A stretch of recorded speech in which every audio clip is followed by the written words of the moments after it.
Hola, soy Claudia Araya, soy licenciada en Artes, soy educadora y en esta cápsula lo que voy a compartir va a ser la pintura con espátula realizada en acrílico. Bueno, el acrílico es una pintura hecha a base de plástico que tiene diferentes colores, tiene un proceso que es muy diferente al proceso de la pintura en óleo, se demora un poquito menos, bastante menos diría yo, en secarse. La pintura quizás es un poco más densa, tiene diferencias con las demás pinturas como el óleo, por ejemplo, y yo la utilizo para poder desarrollar pintura sobre tela principalmente, y esta misma pintura poder intervenirla con plumones, con el mismo acrílico o bien con cosido, que como por ejemplo acá también lo cosí con hilo y aguja, dentro de un bastidor que también es un bastidor de costura. Bueno, contarles que yo la pintura la desarrollo con la espátula. Esta herramienta es muy distinta a pintar con el pincel porque sentía que la espátula era una extensión de mi propio cuerpo. Al ser esta extensión es que yo sentía que estaba volviendo a aprender a pintar. Y eso es lo que a mí me gustó de este proceso, de esta técnica, que yo siento que también estoy permanentemente aprendiéndola. Todas las pinturas que yo realizo las considero un ejercicio, las considero ejercicios que son parte también de un proceso que está en constante cambio. Porque yo no sé si el día de mañana voy a pintar con pincel nuevamente o voy a seguir pintando con espátula o voy a pintar con los dedos, no lo sé. Y esa también es una exploración personal de cada uno y de cada una que desee ir realizando.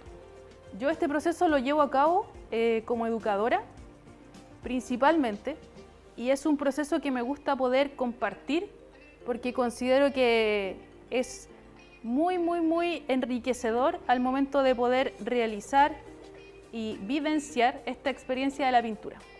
Voy a comenzar a explicar más o menos cómo es que yo preparo las telas.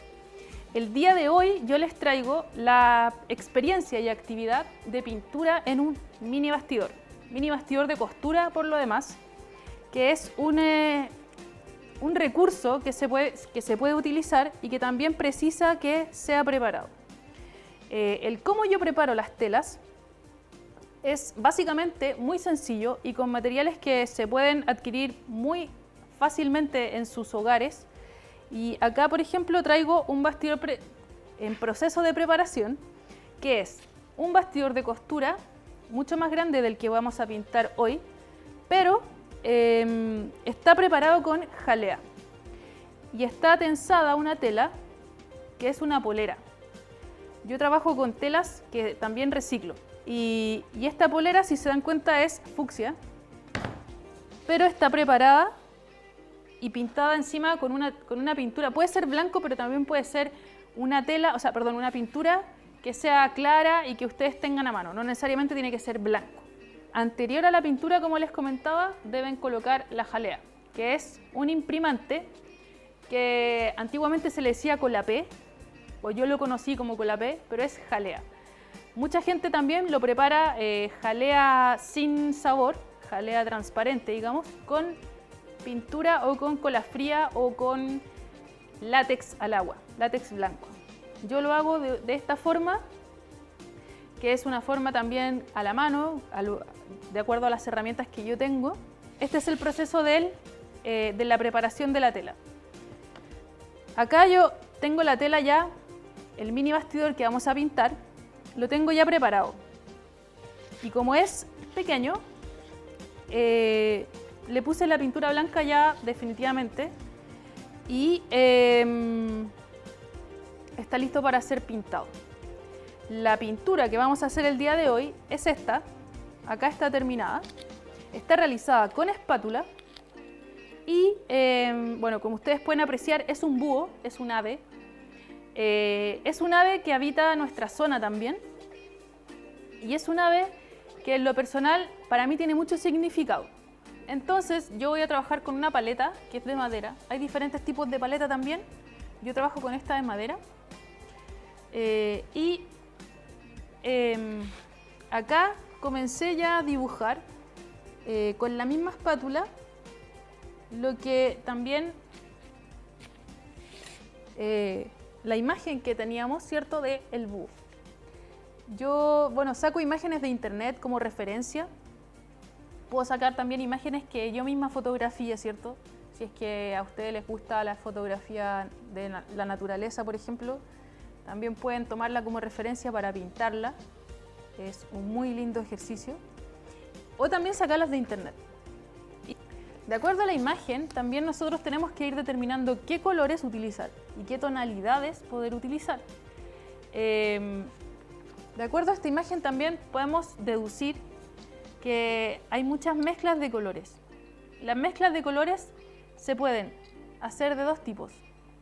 La primera es mezclando directamente la pintura y la otra es colocando colores uno al lado del otro y que desde una perspectiva más lejana se pueden ver mezclados. Y esa es la técnica también en cómo yo trabajo justamente la pintura de la espátula. La mezclo, pero también las coloco una pintura al lado de la otra y así también puedo generar un tipo de color que es el cual yo quiero colocar.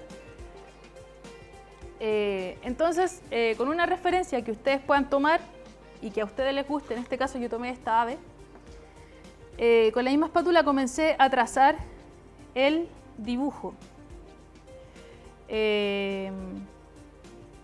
Podemos ir mezclando los colores e ir pintando como a ustedes les parezca. Y yo lo voy haciendo, digamos, muy intuitivamente y que también es la invitación a que ustedes también lo puedan desarrollar de esta forma.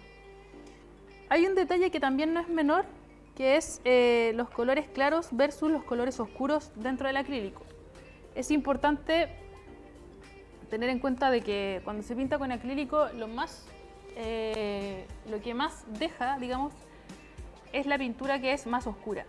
Se recomienda utilizar los colores más claros al principio, como primera capa, y luego ir subiendo las tonalidades hasta llegar a la más oscura. Por ejemplo, en este caso, que es ya el ejercicio terminado, ¿cierto? El negro fue el último color. O el gris oscuro que hay acá también fue el último tono que yo coloqué dentro de la pintura, que finalmente fue la que le dio más definición. Es la que le dio finalmente la definición de los ojos, las pupilas, etcétera, el borde del ojo, la nariz, el pico, digamos, etcétera. Y entonces, bueno, acá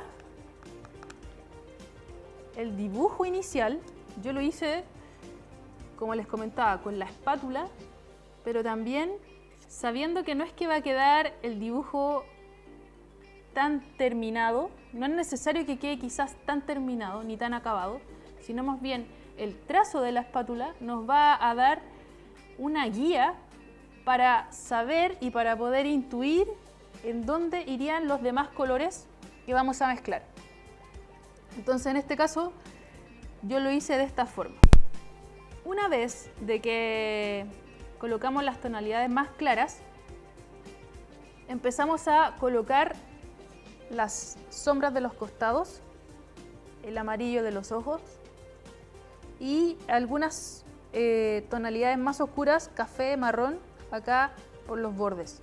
Entonces, como les comentaba, el negro y las tonalidades más oscuras finalmente van a ser lo que va a definir nuestra pintura o nuestro ejercicio. Y es lo que voy a comenzar a hacer ahora. No es que la espátula trate de emular el pincel, porque evidentemente no lo va a lograr, pero lo que sí hace es colocar tonalidades una al lado de la otra, que es finalmente como también yo voy mezclando el color. Que como les explicaba, existen dos tipos de mezcla de color, que sería como la primera, mezclar directamente el blanco sobre el negro, por ejemplo, para crear un gris. Pero también existiría esta otra forma, que es colocando un color sobre otro color, uno al lado del otro, para que luego, cuando lo miremos con una distancia o a una distancia determinada, podamos ver qué color fue el que generamos. Y la espátula lo que hace es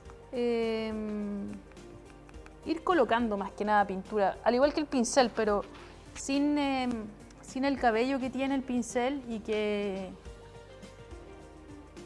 también nos genera también de alguna forma cierta seguridad al pintar, o más seguridad. No así esta herramienta. Como les decía, lo que a mí me llamó la atención de este proceso es que justamente uno es como volver a aprender a pintar. No es solo una vez la vez que se aprende a pintar, sino que son muchísimas veces, yo diría infinitas veces, las cuales uno aprende a pintar o aprende a hacer cualquier tipo de oficio también, porque esto corre, yo creo, para todos los oficios y todos los trabajos. Entonces, la espátula tiene determinadas dificultades que también nos van limitando, pero también abriendo otros caminos, que en este caso son los que yo decidí, de alguna forma, tomar. En este caso, lo que hace la espátula es, como yo les decía, colocar un color al lado del otro. Y en este sentido, al colocar un color al lado del otro, porque como les decía, no es que tenga cabellos, sino que, como el pincel, sino es un metal directamente que se va a colocar sobre la tela. Entonces, los pros y los contras creo que se tienen que ir descubriendo a medida que uno, o que a medida que una, va pintando. Creo que este tema de pintar con el color más claro al principio, creo que con la espátula a mí sí me ha facilitado quizás aún más los procesos, porque creo que igual es importante tenerlo en cuenta, el hecho de que el color más oscuro es el que va al final. Como también la espátula tiene esta dificultad de pintar, si se quiere llamar dificultad, porque en realidad también puede ser facilidad. Acá ya estamos terminando nuestro trabajo. Lo interesante también de este proceso es que no todos los ejercicios quedan iguales a pesar de que hagamos la misma figura. Acá, por ejemplo, lo tenemos terminado y no es necesario tampoco que nos quede igual a la referencia que podamos tener, sino insisto también en poder hacer hincapié en disfrutar también la experiencia de poder pintar, en poder sentir también qué es lo que vamos sintiendo nosotras al momento de realizar este ejercicio de pintura. Y bueno, con esto decirles que estoy muy contenta de haber participado de esta cápsula, que muchas gracias y espero que la disfruten. Muchas gracias también a la Casona Cultural por la invitación y nos vemos en una siguiente oportunidad.